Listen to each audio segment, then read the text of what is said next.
நம்மை சுற்றி சூழல் விழிப்புணர்வு செய்திகள்.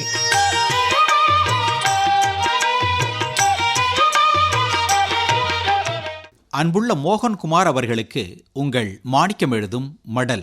நலம் நலமறிய ஆவல். பொங்கல் கொண்டாட்டங்களின் நிறைவு நாள் காணும் பொங்கல், கரிநாள்னு சொல்லுவாங்க. ஒவ்வொருவரும் அவரவர் வேலையை விட்டுட்டு இன்றைய தினம் பெரியவர்களை, உற்றார் உறவினர்களை, நண்பர்களை அவரவர் வீட்டுக்கு போய் பார்த்து நலம் விசாரிக்கும் நன்னாள். குசலம் விசாரிப்பதுன்னு கிராமத்தில் சொல்லுவாங்க. வயசுல சின்னவங்க பெரியவங்களை பார்த்து பேசிட்டு ஆசீர்வாதம் வாங்கும் நாள். அப்போது பெரியவங்க அவர்களது அனுபவ கருத்துக்களை வயதில் இளையோருக்கு எடுத்துரைப்பர். பழைய கருத்துக்களை பரிமாறிக்கொள்வர்.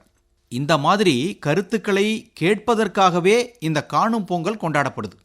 அனுபவங்கள் வயசுல பெரியவங்க சொல்லும் பழைய செய்திகள்லாம் சொல்லப்படலைன்னா எல்லாம் மறைந்தே போயிடும். அதனால் இன்றைய தினத்தை நல்லபடியாக பயன்படுத்திக்கணும். பொங்கல் கொண்டாட்டங்கள் போகியில் ஆரம்பித்து காணும் பொங்கலில் முடிவடைகிறது. மோகன்குமார், இன்றைய தினத்தை விட்டுடக்கூடாது. மிக மிக முக்கியமான நாள். பெரியவங்களை பார்த்தா பெருமாளை பார்த்த மாதிரின்னு சொல்லுவாங்க. அவர்களிடம் உள்ள நல்ல செய்திகளை கேட்டு தெரிஞ்சுக்குவோம். காப்பு கட்டி பொங்கல் விழாவை தொடங்கணும். காணும் பொங்கலில் பெரியவங்களை பார்த்து இந்த விழாவை முடிப்போம். அந்த காப்பு கட்டுதல் என்பது ஆவாரம்பூ, பீளப்பூ, வேப்பிலை, தும்பை, நாயுருவி செடி, தலைப்புல்னு பல வகையான செடிகளை காப்பு கட்டுறதுக்கு பயன்படுத்துவாங்க. ஆனால் இந்த காலத்தில் ஏதாவது ஒரு 3 வகை அல்லது கிடைக்கிற 3 வகைகளை பயன்படுத்தி காப்பு கட்டுறாங்க. தை மாசத்தில் முதல் உத்தராயணத்தில் ஏற்படும் பருவநிலை மாற்றத்தால் நிறைய நோய்கள் தாக்கக்கூடும்.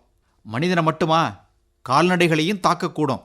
மார்கழி மாதம் ஓசோன் படலம் பூமிக்கு அருகில் இருப்பதால் அதிக கதிர்வீச்சு பாதிப்பு வராமல் இருக்க வாசல்ல கோலம் போட்டு மாட்டு சாணம் வச்சு அதில் பூசணிப்பூ வைப்பாங்க.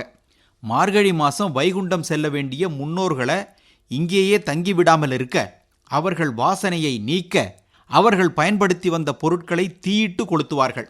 அதோட பருவநிலை மாற்றத்தால் நோய் தொற்று வராமல் இருக்க வீட்டிற்கு சுண்ணாம்பு பூசி பயன்படுத்தாத பழைய தட்டுமுட்டு சாமான்களை எரிப்பார்கள். இதைத்தான் நாம் போகி பண்டிகை என்கிறோம். மோகன்குமார், கிராமப்புறங்களில் நடைப்பயணம் போகிறவங்க வெப்பத்தாக்கம் வராமல் இருக்க தலையில் ஆவாரம்பூவை கட்டிக்கிட்டு போவாங்க. ஆவாரை இருக்க சாவாரை கண்டதுண்டோ பழமொழி உங்களுக்கு தெரியும். பீளப்பூ உடம்புல நீரின் அளவையும் தாதுக்களையும் சம அளவில் வைக்கும். உஷ்ணத்தால் உடல் பாதிக்கப்பட்டு அம்மை போன்ற நோய்கள் வராமல் தடுக்கும் குணம் கொண்டது வேப்பிலை. நாயுருவி வெப்பத்தால் பக்கவாதம், ஸ்ட்ரோக் வராமல் தடுக்க புதனுக்குரிய நாயுருவி காப்புக்கட்டுக்கு பயன்படுத்தப்படுது. தும்பை செடி எதிர்ப்பு சக்தியையும் இரத்தத்தில் இதயத்தை, நுரையீரலை, கபாலத்தை சுற்றியுள்ள நீர்ப்பகுதியில் தொற்று வராமல் பாதுகாக்குமா. தலைப்புல் வீட்டிற்குள் உஷ்ண பாதிப்பு வராமல் குளிர்ச்சியான சூழலை தரக்கூடியது. நம்ம மக்கள் எப்படிலாம் சிந்திச்சு அந்த காலத்தில் எவ்வளவு வேலை செஞ்சுருக்காங்க பார்த்தீங்களா? எல்லாத்துக்கு பின்னாலேயும் அறிவியல் இருக்கு. ரொம்ப ரொம்ப முக்கியமானது. இதுக்காகவாவது நமது பெரியவங்களை வணங்குவோம் இன்றைய காணும் பொங்கல்ல. இப்படிக்கு மடல் மாணிக்கம்.